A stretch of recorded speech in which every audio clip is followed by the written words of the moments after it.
Vamos a seguir por donde iba siempre, y que es el Evangelio de Marcos. Ya hemos pasado de la mitad. Y el capítulo de hoy es Marcos 7 y luego pasaremos hasta el capítulo 8, versículo 10. Si alguien quiere ir siguiendo, mientras yo voy leyendo, no hay ningún problema. Dice lo siguiente, Marcos 7 a partir de 24. Dice, levantándose de ahí se fue a la región de Tiro y Sidón, y entrando en una casa no quiso que nadie lo supiese. Pero no pudo esconderse, porque una mujer cuya hija tenía un espíritu inmundo, luego que oyó de él, vino y se postró a sus pies. La mujer era griega y sirofenicia de nación, y le rogaba que echase fuera de su hija el demonio. Pero entonces Jesús le dijo, deja que primero se sacien los hijos, porque no está bien tomar el pan de los hijos y echarlo a los perros. Respondió ella y le dijo, sí, señor, pero aún así los perros comen debajo de la mesa las migajas de los hijos. Entonces le dijo, por esta palabra ve, y el demonio ha salido de tu hija. Y cuando llegó ella a su casa, halló que el demonio había salido y la hija acostada en cama. Volviendo a salir de la región de Tiro, vino y le trajeron un sordo tartamudo. Y le rogaron que le pusieran la mano encima. Él, tomando de aparte de la gente, le metió los dedos en las orejas de él y escupiendo tocó su lengua. Y levantando los ojos al cielo, gimió y dijo, éfata, es decir, se ha abierto. Y al momento fueron abiertos sus oídos y se desató la ligadura de su lengua. Y hablaba bien. Y les mandó que no dijesen nada a nadie, pero cuando más mandaba, tanto más lo divulgaban. Y en gran manera se maravillaban, diciendo, bien lo ha hecho todo, hace a los sordos oír y a los mudos hablar. En aquellos días, como había una gran multitud y no tenían qué comer, Jesús llamó a sus discípulos y les dijo, tengo compasión de la gente que ya hace 3 días que están conmigo y no tienen qué comer. Y si los enviasen ayunas a sus casas, se desmayarán por el camino, pues algunos de ellos han venido de lejos. Sus discípulos le dijeron, ¿dónde podrá alguien saciar el pan para estos de aquí en el desierto? Él les preguntó, ¿cuántos panes tenéis? Ellos dijeron 7. Entonces le mandó a la multitud que se acostase en tierra, y tomando los 7 panes, habiendo dado gracias, los partió y dio a sus discípulos para que los pusiesen delante. Y los pusieron delante de la multitud. También tenían unos pocos pececillos, los bendijo y mandó que también los pusiesen delante. Y comieron y se saciaron, y los recogieron los pedazos que habían sobrado, 7 canastas. Eran los que comieron como 4000, y los despidió. Luego, entrando a la barca con sus discípulos, fue a la región de Dalmanuta. Amén. Pasaje un poco largo, 3 historias distintas, con 3 tipos de necesidades diferentes. Y antes de empezar, me gustaría hacer unas cuantas preguntas y las contestáis cada uno en vuestra mente. Y es si alguna vez habéis sentido que no puedes más, que no somos capaces de seguir adelante. Si alguna vez te has quedado sin pan en la mesa, sin paz en tu alma o sin salud en tu cuerpo, y te quedas mirando al cielo o te has quedado mirando al cielo esperando que algo que nunca ha llegado. Déjame decirte que vamos a ver, como spoiler de la predicación y como hemos visto en el texto, que hay algo que puede cambiar tu vida, y es que Dios suple. Y las preguntas que quiero hacer es, ¿cuántos de aquí tenemos necesidades que necesitan ser suplidas? Me imagino que la mitad, la mayoría o una pequeña parte de aquí. Y por otro lado, la siguiente pregunta sería, ¿cuántos de aquí vivimos lo bastante bien y creemos que no tenemos ninguna necesidad? Pues la otra mitad o el otro cuarto o el resto que quede. Son preguntas que estoy ocupando el 100% de la sala, básicamente. Entonces, hecho estas 2 preguntas, quiero que veáis a lo largo del sermón cómo vais a ver que el ser humano tiene 2 grandes grupos de necesidades, unas necesidades trascendentes y otras intrascendentes. Y me gustaría empezar también, ya para acabar la introducción que estoy haciendo, contando una historia que leí en un libro acerca de 2 hermanos gemelos que se criaron en una muy mala situación familiar. Una situación familiar de que desde que ellos tenían memoria, el padre, cada vez que llegaba a casa con unas copas de más, pues les daba grandes palizas. Y eso solía pasar cada día porque el padre era alcohólico. Cada vez que se iba de juerga con sus amigos, acababa llegando a casa con ganas de pelea para intentar descargar su miserable vida a golpes con alguien. Y con la primera persona que se descargaba a golpes era con la mamá de estos dos hermanos gemelos. Y al final los hermanos gemelos, para que dejasen a la mamá en paz, se presentaban voluntariamente entre la madre y el padre para recibir los golpes por ella. Y esto pasaba desde que tenían memoria. Muchos años después, cuando ya eran mayores, independientes, cada uno tenía su vida distinta, había un programa de análisis demográfico que estudiaban las causas de origen de la pobreza en situación de desamparo. Y fueron a grabar ese programa a un albergue de gente sin techo, donde habían toxicómanos, había gente de mal vivir, y se encontraron a un hombre toxicómano sentado a la puerta y le empezaron a preguntar acerca de qué le había pasado, por qué estaba ahí, y les contó esta historia que os acabo de contar, de lo que le había pasado y todo.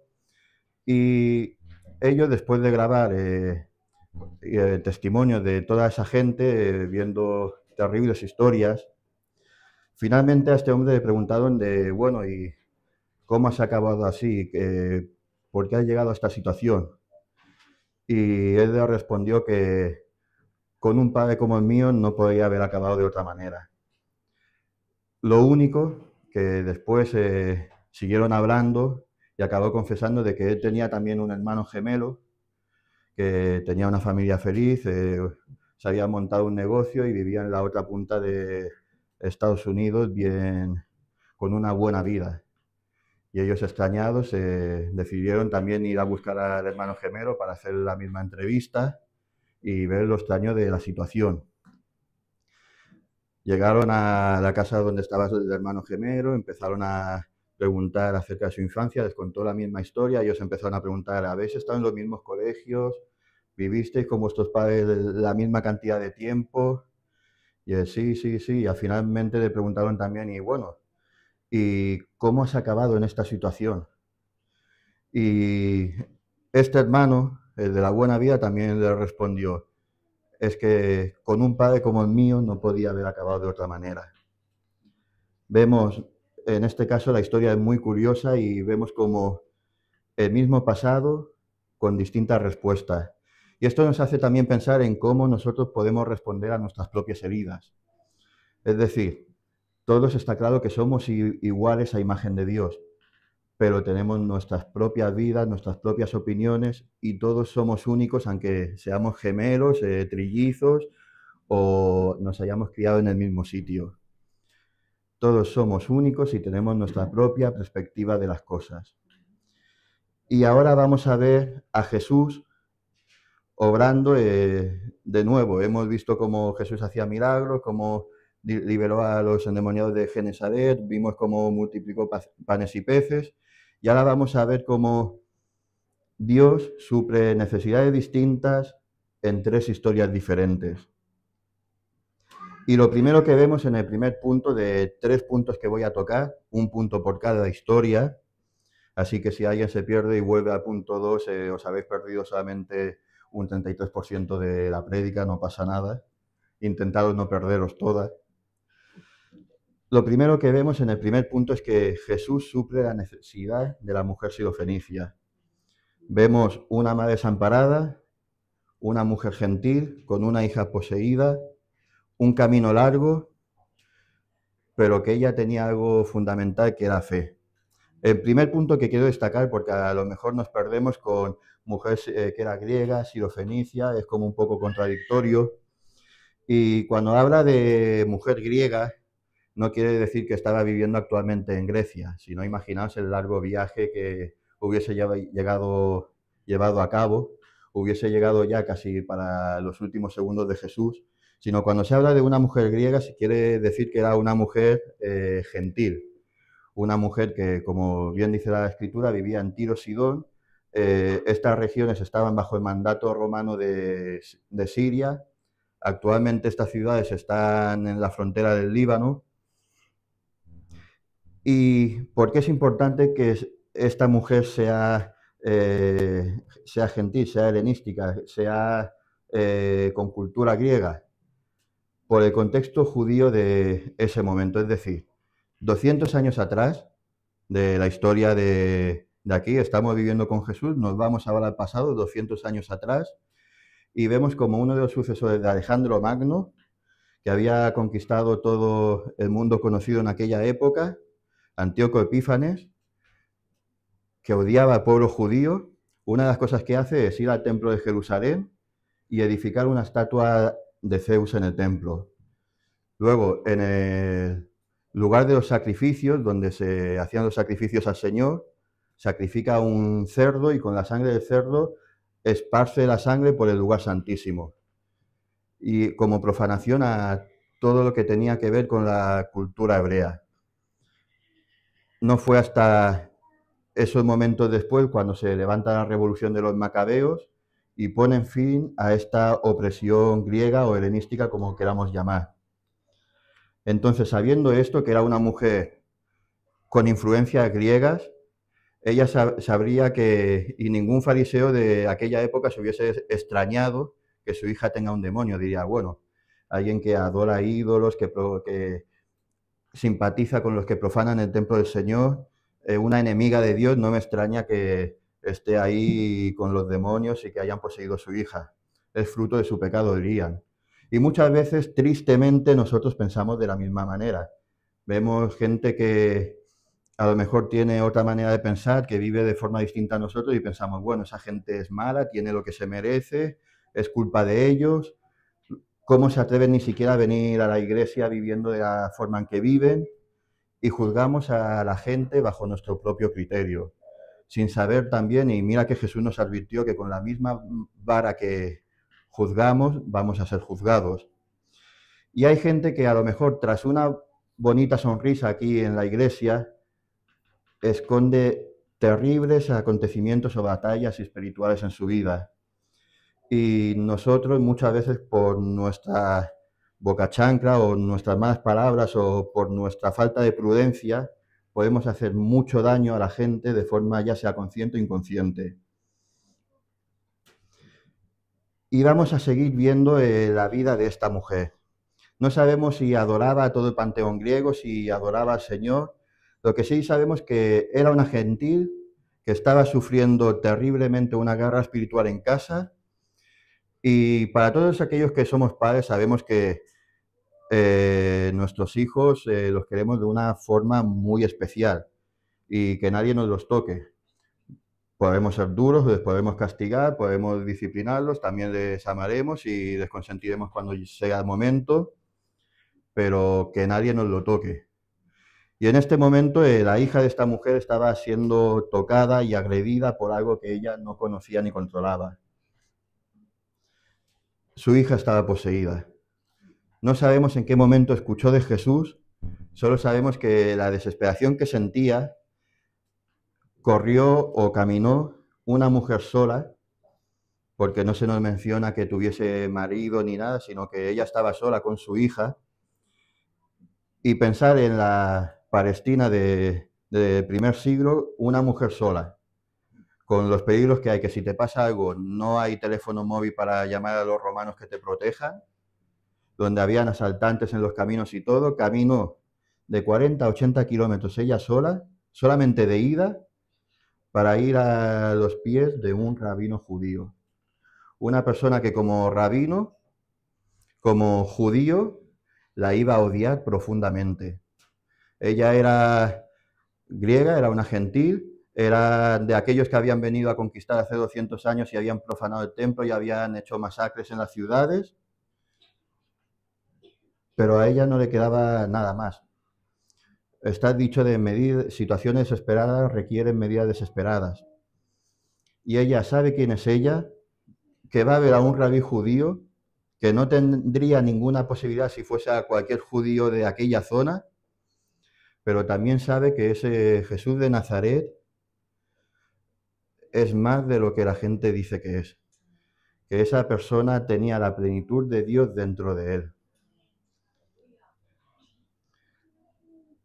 Llega finalmente a la casa y se encuentra con Jesús. Y no vemos que la mujer se extraña entre las palabras duras de Jesús. Nosotros al leer la palabra sí que vemos de, ostras, la está llamando perro, que para el mundo musulmán y judío un perro no es como una bonita mascota que podamos tener a día de hoy. Un perro era un animal salvaje que comía cadáveres y era inmundo también. La está llamando que es una perra. Le está diciendo que primero son los suyos y que ella no pinta nada. Y nosotros a lo mejor podríamos pensar, ostras, qué duro y qué cruel Jesús. Pero Jesús siempre va más allá. Y sabemos que, viendo el contexto histórico, que Jesús quería probar la fe de ella. Ella se esperaba las palabras de Jesús. Nosotros nos sorprendemos, pero ella no. Ella era una gentil, una griega, que sus antepasados posiblemente habrían masacrado y habrían tenido parte en la conquista. No lo sabemos, pero ella nos extraña. Es gentil yendo a un maestro judío. ¿Qué podía esperar?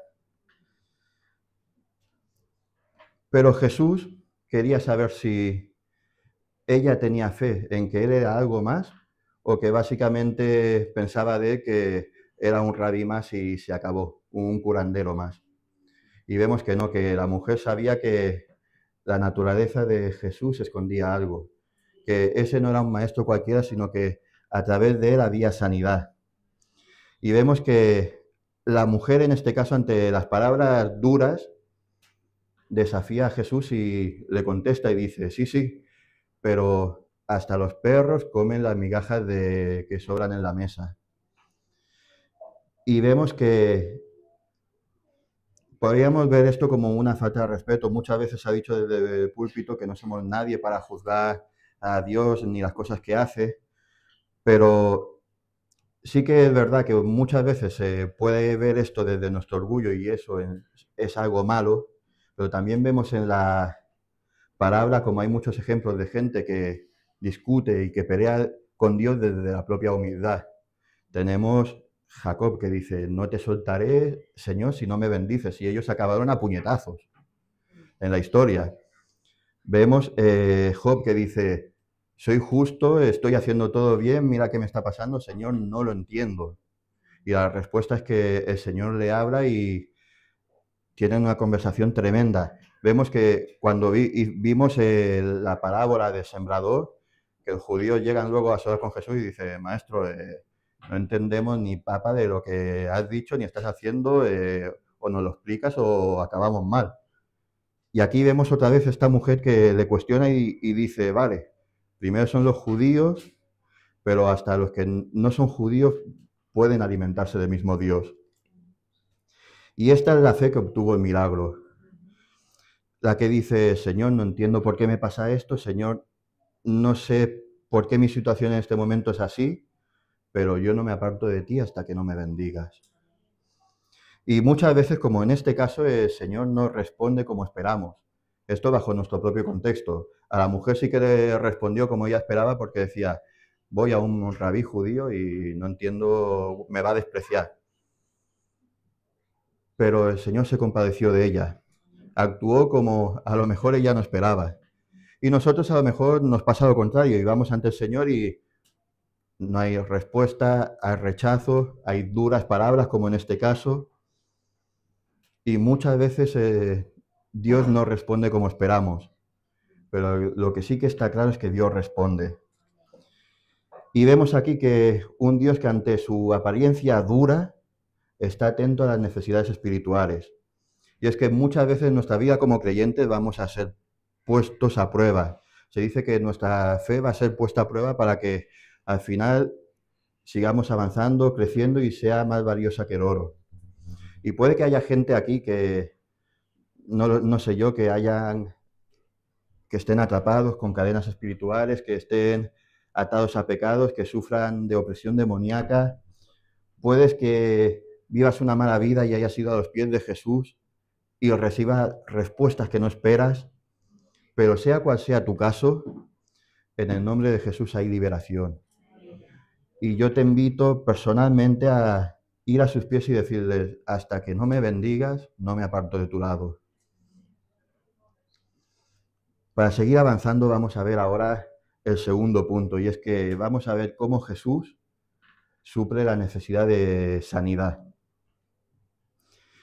Y esto, a diferencia de otros milagros que hemos visto, vamos a ver un milagro muy curioso. Yo me he pasado casi un mes y medio pensando por qué Jesús hizo la cochinada que hizo. Lo hemos leído, lo hemos escuchado y pensamos, Señor, sí, tú has dicho una palabra y ha salido un demonio. ¿De verdad tienes que mojar con saliva la lengua, meter los dedos en los oídos y hacer guarrerías? Y hay veces que no entendemos estas cosas, pero al final, hace esta semana, el Señor me ha revelado por qué podría haber sido. Pero antes de ver esto, vamos a ver una curiosidad de sordomudo o sordo tartamudo, porque mi tía Sonido no era mudo. Lo vamos a llamar sordomudo o Pepe, porque sordo tartamudo me cuesta hasta a mí. Y vamos a ver que él no acude a Jesús. Y esto es lo más impresionante de la historia. Son los que están cuidando de él, los que lo llevan a los pies de Jesús. Y Pepe no era ciego, es decir, podía ver por dónde caminaba, podía haber ido él solito a Jesús. No era ciego. Pero si nos ponemos en la vida de Pepe, no sabría quién es Jesús. Era sordo. No escuchaba. En aquella época los niños se educaban en la ley y aprendían a leer y a escribir. Y luego aprendían aparte griego koiné, los romanos hablaban en latín por lo que también hablarían latín, pero claro, él era sordo. Para él latín, inglés, chino, mandarín, los escuchaba igual, silencio. Y sí, hablaba, pero balbuceaba, emitía sonidos guturales porque nunca había escuchado ni su propia voz. Por lo tanto, tampoco sabría leer, porque para tú leer una letra te han enseñado desde pequeño que la A se llama A. Y cuando tú haces A, es el símbolo este de la pirámide con un palito ahí. Y me imagino que este hombre, Pepe, cuando que tuviese hambre, señalaría el plato de comida y haría ¡oh, oh, oh! Y entonces los que cuidaban de la comida, ¡oh, oh, oh! Vale, pues ahora quiere ir al baño. Y estarían así cuidándolo. Este hombre no sabría ni nada de Señor, posiblemente. Vería las cosas, vería los sacrificios en el templo. El Señor trataría con él a su manera, pero no sabemos cómo sería de difícil su vida. A día de hoy la vida de estas personas es difícil. Imaginaos en aquella época que aún lo sería más. Si nos ponemos en su piel, balbucearíamos sin haber escuchado en nuestra vida ni una sola palabra. Y a diferencia de otros milagros que hemos visto, como la mujer que esto es un poco de spoiler, de perfume de alabastro que echa perfume a los pies de Jesús, que ahí todos los que están ahí la juzgan y la critican. Aquí no, aquí vemos todo lo contrario. Aquí vemos que todos los demás son los que se compadecen de él, lo cogen y lo llevan a Jesús. Y aquí me gustaría destacar la importancia de llevar a los que están bajo tu responsabilidad a los pies de Jesús, de llevar a los necesitados a los caminos de Dios. Una de las cosas que me gustó, y ya voy a empezar a editar el vídeo para que todo el mundo lo pueda ver, los que no hayan ido al campamento, que empezamos a grabar un programa de entrevistas llamado Voces Cristianas, el ver cómo Paulina educa a Giuseppine en los caminos del Señor. Y eso me encantó de vuestra perseverancia y esfuerzo, y luego contaba anécdotas de cómo él se pone en medio del bar a decir Dios os ama y estas cosas. Es increíble. Yo no hago eso. Yo no evangelizo así. Vimos también como Edwin también se levantó al baño y veía como sus hijos estaban orando por él. Y vemos cómo sus hijos lo trajeron a los pies de Jesús también a él. Y muchos de nosotros teniendo situaciones más sencillas, con familias enteras creyentes, con mejores o otras situaciones que no sean las mismas, decimos, bueno, es que hoy el niño el domingo tiene fútbol, así que por un día que no venga a la iglesia tampoco no va a pasar nada. Hoy es jueves, hace frío, en casa estoy mucho mejor. Y no sabemos que nuestra mala custodia, nuestra mala delegación de los regalos que Dios nos ha dado, si van a desencadenar en la perdición del alma de las personas que queremos. Lo que sí sabemos, viendo esta historia, es que Jesús se vuelca por los necesitados. Aunque nosotros fallemos, Dios ama a cada uno de ellos y se vuelca por los desfavorecidos. Y aquí lo vemos en la historia. Dios es capaz de sanar, Dios sana el espíritu, salva de la opresión, y ahora vamos a ver cómo trae sanidad y se preocupa por el débil. Y desde aquí agradecer también a todas las personas que han estado orando por mí, por nosotros, que la semana pasada me dijeron, oye, mira, que sepas que esta semana he estado orando por ti, no sé qué, pues muchas gracias, se agradece. Tú sabes quién eres, no lo voy a decir para no dar vergüencita. Pero gracias por ello, porque esto es una forma, el orar unos por los otros, es la forma de traer a esas personas a los pies de la cruz, a los pies de Dios. No sabemos si el Señor te está poniendo esa necesidad porque a lo mejor el diablo le ha pedido para zarandear. Cuando estamos orando los unos por los otros, se levanta un vallado de protección en la vida de las personas que estamos intercediendo por ellas. Los pastores oran por cada uno de nosotros. Nosotros debemos de orar por los pastores. Porque si, como en cualquier guerra, si quieres debilitar un ejército enemigo, no vas a disparar a un soldado, vas a disparar a un sargento o a un capitán. Y los pastores y los líderes de la iglesia son los principales objetivos de las fuerzas del mal. Y orar unos por los otros es traernos espiritualmente a los pies de Jesús también, como hicieron los cuidadores del sordomudo. La oración libera, cambia vidas y trae protección. Es más, hasta Jesús nos dio este nuevo mandamiento que no era nuevo para aquellos que no lo habían oído, pero toda la ley y los profetas dicen lo mismo. Os doy un mandamiento nuevo, que os améis los unos a los otros. Y vamos a ver ahora cómo aparece el milagro y el por qué Jesús hace esa cochinada. Y lo primero que vemos es que Jesús se lo traen a él sus amigos, los amigos de Pepe, se lo traen y dice, mira Jesús, queremos que lo sanes. Y Jesús lo primero que hace es dejarnos en paz. Lo coge a Pepe y lo trae en privado. Y es que aunque nosotros intentemos orar por los demás, intentemos guiar a nuestros hijos o a las personas que cuidamos a los pies del Señor, es Dios quien va a tratar personalmente con la vida de esa persona. Que esto también nos tiene que poner nosotros bajo advertencia de peligro, es decir, nuestras acciones también van a ser juzgadas personalmente. No vale decir cuando estemos delante del Señor, no, mira, es que mi jefe me dijo que hiciese esto, o mira, yo actué así porque me dijeron tal persona de o lo haces así o vas a tener consecuencias negativas.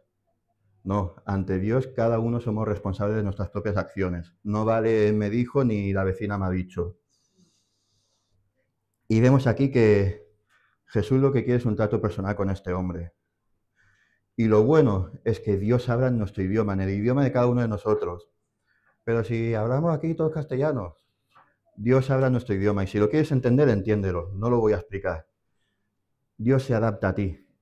Es un Dios personal, que busca un trato personal con cada uno. Y cuando digo que aquí podemos ver que Dios habla en tu idioma, acordad lo que he dicho de este hombre. No había escuchado nunca una palabra. Emitía sonidos sin saber qué decía ni qué hacía. Su boca solamente era un trasto inútil que servía para comer y tendría la boca hasta seca de dejarla abierta porque no sabe ni abrir ni cerrar la boca. Y vemos que Jesús lo llama aparte, le moja su lengua como queriendo decir, tu lengua seca, tu boca que no sirve para nada, ahora va a tener vida. Y estas cosas inútiles que tienes aquí que no sabes para qué son, porque nunca has oído, esto de aquí va a ser destapado. Y entonces cuando mira al Padre y le dice, se ha abierto. Y lo bueno de esta historia es que nos muestra que da igual nuestro nivel cultural, da igual nuestras limitaciones, da igual si tenemos algún tipo de discapacidad, sino lo que vemos es que Dios quiere traer salvación a nuestra vida. Dios se preocupa de nuestra sanidad espiritual y también de nuestra sanidad física. Y de aquí sacamos valiosas enseñanzas. Lo primero es que Dios habla en el idioma de cada uno de nosotros. Luego vemos la importancia de llevar a los demás a los pies de Jesús. Luego también vemos que Dios trata en lo privado. Y como estamos viendo en cada historia, es que si nos acercamos a los pies de Jesús, nuestra vida va a cambiar. La última parte parece un déjà vu de una historia que estamos en el capítulo 8, que está en el capítulo 6, que es la alimentación de los 5.000. Aquí no, aquí hay 1.000 que se han despistado y hay 4.000 solamente. Y a diferencia de la otra historia, aquí se nos dice que no son los discípulos de, ostras, mira, es tarde, despídeos porque aquí no hay plata, como dice Milei, sino que aquí es el Señor mismo que tiene compasión de todos estos. Y vemos como Dios, aparte de ser un Dios personal, vemos cómo sufre por los necesitados. Hemos visto que suple necesidades espirituales, que suple necesidades físicas, y ahora vamos a ver cómo Dios suple necesidades materiales. Y a diferencia de los dos puntos anteriores que hemos visto, en este tercer punto, vemos que esta multitud ya le seguía a Jesús. Estaba disfrutando de la compañía de Jesús, estaba disfrutando de las palabras de Jesús, pero ahora estaban ya un poco apretados. Estaban ya sin comida, era tarde, muchos ya no podían volver a su casa. Dicen, madre mía, imaginaos la mujer sirofenicia, 40 kilómetros de ida o 80, milagro, más otro día caminar o 2 días para volver a casa y ver el milagro hecho. Y sin comida, se nos dice, imaginaos. Y en esta historia la gente que seguía a Jesús no era gente extraña o gente desconocida o gente gentil que había ido a los pies de Jesús, sino era gente que disfrutaba de la presencia del Señor. Y aquí también hace una comparación con nosotros, que muchos de nosotros muchas veces disfrutamos, los que estamos aquí, quiero creer, de la presencia del Señor. Pero aún así nuestras vidas muchas veces vemos como la vida dura, pasan situaciones que son difíciles bajo nuestra piel. Aquí vemos en esta historia gente hambrienta, cansada. Y lo curioso de la historia es que en lugar de la gente quedarse lo que tiene y esos panes que le traen a Jesús, en lugar de que son 4.000, no toca ni a migaja por cabeza, me los escondo yo y de estar de estos matorrales me lo como, que es lo que yo habría hecho. Hay 4.000 personas, tengo 2 panes para mi familia y digo, es que no es humanidad, es que mi familia va a pasar hambre, vamos a morir de camino de vuelta, me lo escondo y lo vamos administrando a un bocado por cada día y un lingote de agua hasta que lleguemos vivos a casa. Es supervivencia. Pero aquí no, aquí lo que estamos viendo es que la gente, en lugar de quedarse lo que tiene, lo trae a los pies de Jesús. Y vemos como Jesús da gracias y lo parte. Y lo curioso de aquí es que, en primer lugar, generoso no es el que tiene y da, sino estamos viendo que, o se nos muestra que generoso es aquel que da sin tener. Vemos también cómo se están usando las mismas palabras todo el tiempo de y dio gracias y lo partió, y dio gracias y lo repartió. Y me sonaba mucho a las palabras de la última cena del Señor, como también da gracias por el pan y lo parte. Y me vino a la mente de cómo se nos dice que yo soy el pan que descendió del cielo. Y vemos aquí como se están jugando con estas palabras, con estos sinónimos de y dio gracias y lo partió, como Jesús queriendo decir, yo soy este pan que es partido para que una multitud pueda ser salva y tener vida. Y vemos aquí también como un atisbo a ese acontecimiento futuro de la crucifixión. Y por lo que estamos viendo, no solo Dios nos da una nueva vida, no solamente nos suple espiritualmente o físicamente, aquí también vemos como Jesús nos suple y le importamos materialmente la comida, que lleguemos a final de mes, el techo, todo esto también le importa a Dios. Y por otro lado también nos enseña que da igual lo poco que tengamos, mientras lo llevemos a los pies de Jesús y seamos agradecidos. No porque el Señor lo vaya a multiplicar, como dicen falsos maestros y gente ignorante, sino porque hay que ser agradecidos con lo que tenemos. La gente no sabía lo que iba a pasar. La gente vio que poca comida para 4.000 personas, pero ve a Jesús aún así con lo poco que tienen dando gracias, siendo agradecido. Y la respuesta es que Dios Padre lo multiplicó y sobraron 7 canastas llenas. Y esto nos enseña que da igual que ya estemos siguiendo a Jesús, vamos a tener en nuestra vida dificultades. Y muchas veces vamos a pasar hambre, vamos a pasar sed, pero que tengamos en cuenta que Dios se preocupa por nosotros. Y estaba pensando en cómo ilustrar la confianza en Dios y cómo Dios es quien cuida de los necesitados. Y me acordé de la historia de George Moore, del padre de huérfanos. En la última predicación que hice, que creo que fue para el retiro, porque luego me tomé un mes de vacaciones, os recomendé la película de Los Miserables para que estuvieseis también viendo en la película de cómo la justicia o la ley perseguía siempre al hombre que había sido liberado y por misericordia por aquel sacerdote, y ver un poco los sinónimos. Ya os aconsejo la biografía de George Moore. Si me hacéis caso, lo vais a pasar bien también. Y en su biografía nos cuenta acerca de un acontecimiento que vivió que lo he llamado o titulado El desayuno que no existía. Para quien no sepa quién es George Moore, era una persona que vivía en Bristol, que en aquella época los huérfanos, los mendigos y sobre todo los niños que sufrían, que no tenían padre, vivían en la calle, no había ni albergues ni sitios para ellos, y entonces él era un sinvergüenza de mala vida, el Señor lo toca y al igual que Dios tuvo compasión con él empieza a ver cómo hay niños necesitados que duermen en la calle, que se apuñalan por un mendrugo de pan y dice, yo también voy a mostrar misericordia con ellos. Y no va al ayuntamiento a pedir dinero, no va a las iglesias a esto, sino que él a través de las pocas ofrendas que le dan empieza a levantar centros de acogida para niños, empieza a levantar casas de acogida y nos cuenta en su biografía de este acontecimiento del desayuno que no existía, que así lo he titulado yo, y es que en el orfanato donde vivía o donde estaba George Moore, eh, se levantaron una mañana, como siempre se levantaban ahí, con un poco el estómago vacío, con el sueño así, durmiendo de cualquier manera en las camas que habían donado, pero se levantaban felices, se levantaban con la esperanza de un nuevo día y cómo el Señor les iba a bendecir.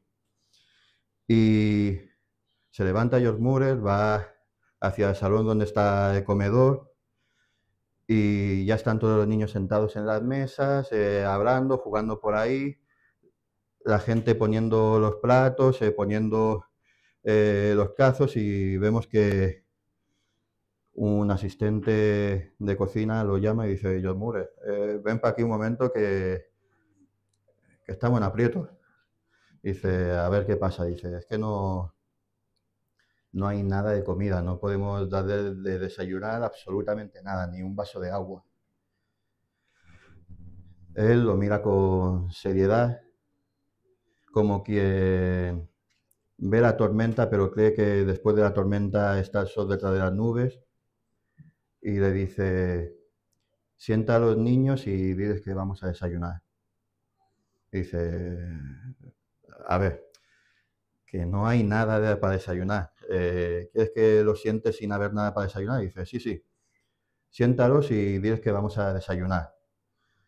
el Señor proveerá. Se queda extrañado, hace caso, se sientan todos ahí para comer. No estamos hablando de 20 niños, de 30 niños, estamos hablando de más de 300 niños sentados a la mesa con platos vacíos y tazas vacías y unas sonrisas vacilantes así que estarían pensando, bueno, vamos a jugar hoy que comemos. Hoy nos lo imaginamos, mañana a lo mejor también nos lo imaginamos. Y vemos que delante de los niños George Muller se pone en pie, levanta su mirada al cielo y ora diciendo, Señor, gracias por lo que estás a punto de darnos, porque tú sabes que tenemos hambre, pero sabemos que eres fiel. Y entonces acaba de orar estas palabras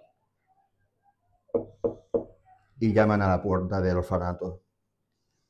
Era el panadero del pueblo que había sentido durante la noche anterior que el Señor le había dicho que hiciese pan para 300 personas. Abre la puerta y dice, Señor Muller, no pude dormir anoche, sentí que debía levantarme a hornear para los niños del orfanato. ¿Lo necesitáis? Y el Muller se sonríe y le dijo, Dios me había avisado, bienvenido sea el pan. Pero es que aquí no acaba la historia. Es que mientras están repartiendo el pan en las mesas, se escucha un estruendo fuera y era el carro del lechero que se le había caído la rueda y se había estropeado ahí. Y salen a ver qué ha pasado de, ostras, y este sonido de accidente. Y el lechero así, echándose las manos a la cabeza, dice, ostras, se me va a perder toda esta leche, ¿vosotros la necesitáis? Y así el milagro fue completo. Pan caliente, leche fresca, y ni uno de esos 300 niños se fue con hambre ese día. Y en esta historia, George Muller nunca pidió ayuda a personas, no, como hemos dicho, no llamó al ayuntamiento, sino fue su relación con Dios la que causó el milagro. Y ese día se abrió el cielo bajo un orfanato vacío. Con estas tres historias, ya para acabar, hemos visto que 3 puntos distintos, 3 historias distintas, 3 situaciones distintas, pero un mismo Dios personal que nos provee espiritualmente, físicamente y materialmente. Que Dios no es alguien que está sentado en su trono como un espectador viendo el mundo como hormiga diciendo, mira, jaja, mira, un accidente, mira, aquí ha dado luz, mira, está hecho una buena ola, me apunto 10 puntos. No, Dios es un Dios personal que se preocupa, se desvela por cada uno de nosotros. Y también estamos viendo de que Dios, siendo personal, no se basa tampoco en méritos humanos. No desprecia al gentil, no desprecia al pecador, no desprecia al tartamudo, no apoya a grandes multitudes que a lo mejor pueden hacer la revolución por él, sino que Dios ama individualmente a cada uno de nosotros. El corazón humano sin Cristo está muerto en delitos y pecados y solo Él puede darnos vida verdadera. Dios no es un Dios lejano, es el Dios que ve a la madre, que ve al enfermo, ve al hambriento y suple. Pero sobre todo, suple la mayor necesidad de cada uno de nosotros, que es la salvación de nuestra alma. Muchas veces escucho en muchos sitios y en esta iglesia de, mira, tengo este amigo que tiene una terrible enfermedad, ora por él para que sane, o mira, este lo está pasando mal, ora para que el Señor le supla. Y está muy bien y Dios lo puede hacer, pero ¿has pedido por su alma? ¿De qué vale tener buena vida? ¿De qué vale tener dinero, vivir bien, tener Lamborghinis, tener una buena mansión? Si luego el Señor te dice, esta noche vengo por tu alma y todo lo que tienes, ¿de quién va a ser? Es hora de venir a los pies del Señor y decirle, Señor, creo en ti y hasta que no me bendigas no te pienso soltar. Y cuando lo hayas hecho, tampoco te soltaré.